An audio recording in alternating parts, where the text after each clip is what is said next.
பாலும் தேனும் பாகும் பருப்பும் இவை நான்கும் கலந்துனக்கு நான் தருவேன். கோலம் துங்கக் கரிமுகத்து தூமணியே நீ எனக்கு சங்கத்தமிழ் மூன்றும்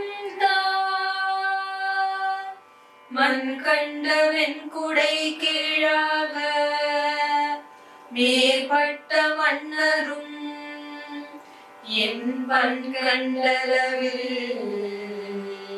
பணிய செய்வாய். படைப்போர் முதலாம் விண் கண்ட தெய்வம் பல கோடி உண்டேனும்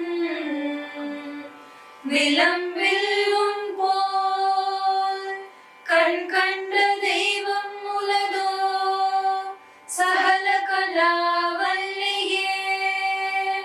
தெளிவு குருவின் திருமேனி காணல் தெளிவு குருவின் திருநாமம் செப்பல் தெளிவு குருவின் திருவார்த்தை கேட்டல் தெளிவு குருவின் திருவுரு சிந்தித்தல் ஜாலியே.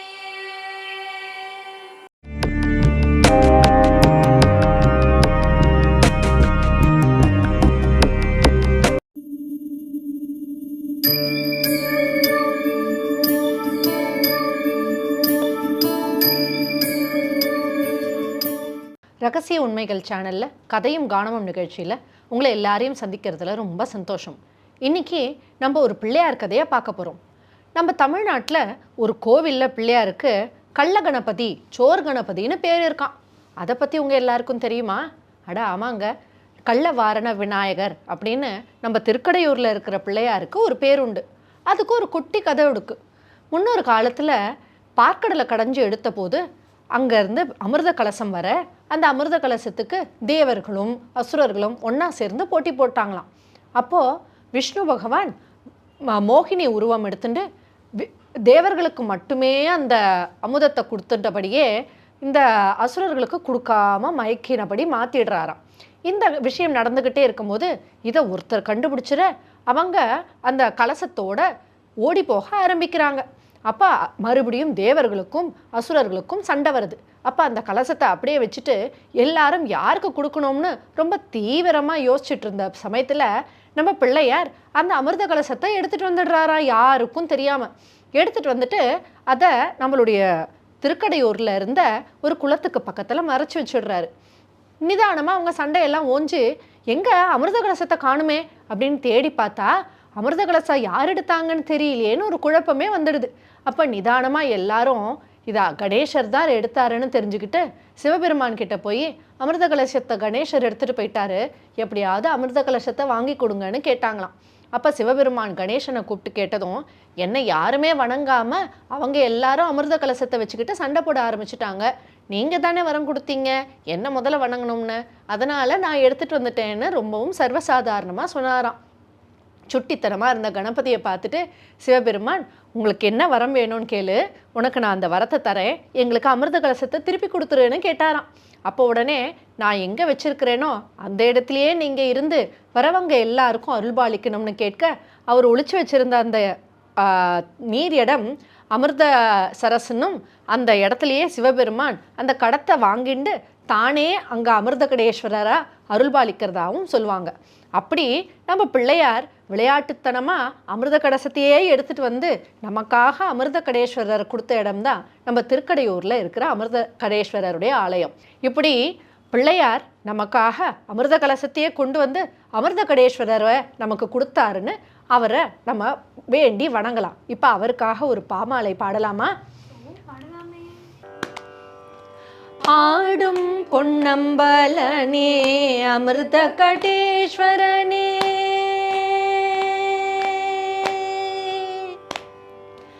ஆடும் பொன்னம்பலனே அமிர்த கடேஸ்வரனே, நாடிடும் அடியார் கருள் நந்தி வாகனனே ஆடும் பொன்னம்பலனே அமிர்த கடேஸ்வரனே நாடிடும் அடியார் கருள் நந்தி வாகனனே ஆடும் பொன்னம்பலனே அமிர்த கடேஸ்வரனே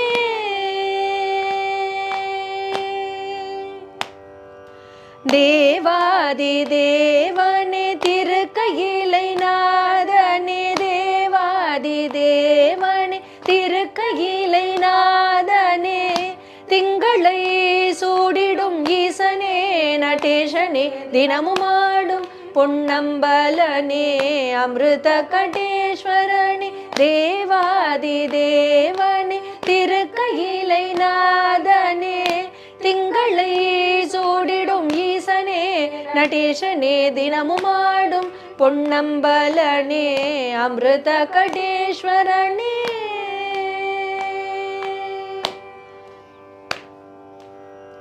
கள்ள விநாயகர் கை பட்டதால் உதித்தாய் கனிவாக தேவர் கருள் தந்து துணை செய்தாய் கள்ள விநாயகர் கை பட்டதால் உதித்தாய் கனிவாக தேவர் கருள் தந்து துணை செய்தாய் அருளும் அழுவோடும் நெளியும் பாம்போடும் அருளும் அழுவோடும் நெளியும் பாம்போடும் சிவமே என் தவமே என்று சித்தர்கள் வணங்கிட ஆடும் பொன்னம்பலனே அமிர்த கடேஸ்வரனே அருளும் அழுவோடும் நெளியும் பாம்போடும் சிவமே என் தவமே என்று சித்தர்கள் வணங்கிட ஆடும் பொன்னம்பலனே அமிர்த கடேஸ்வரனே நாடிடும் அடியார் கருள் நந்தி வாகனனே ஆடும் பொன்னம்பலனே அமிர்த கடேஸ்வரனே